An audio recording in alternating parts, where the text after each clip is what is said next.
2025 fantasy football drafts are getting closer, which means it's time to lock in your must-have players. Today, I've got 3 wide receivers I'm targeting in all of my drafts this season. Let's start with George Pickens. A few months ago, it looked like his fantasy value was buried in Pittsburgh. Then came the trade to Dallas, and suddenly we have a brand new ceiling. With CeeDee Lamb playing in the slot and flanker, Pickens gets to stretch the field against softer coverage, and in this offense, the targets are going to be condensed between him, Lamb, and Jake Ferguson.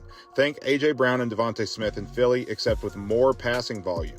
Dallas doesn't have a run game that scares anyone, which means Dak Prescott will be slinging it. In the best case scenario, Pickens and Lamb vacuum up the majority of the targets, and if Dak stays healthy, we're talking about a massive fantasy breakout. Next up, Davante Adams, now with the Rams. He steps into the Cooper Kupp role, and with Sean McVay designing plays, that's as good as it gets. Adams has been a top 12 PPR wideout every year since 2018 and has never dipped below 141 targets in that span.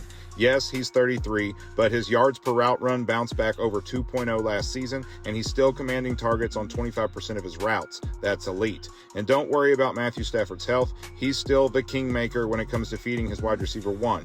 Adams is as safe as it gets in the first few rounds and still has top 5 upside. And then there's T. Higgins, the sneaky way to buy into the Bengals passing game without spending your first round pick on Jamar Chase. Since he has been top 3 in pass rate over expected for 3 straight years, and that's not changing. Higgins has been rock solid his entire career, at least 6 targets per game every season, 20% target share, and over 1.8 yards per route run in 4 of 5 years. He's entering his prime at age 26. Joe Burrow is healthy, and defenses can't key on him with Chase on the field. He's the perfect blend of floor and ceiling in the 3rd or 4th round.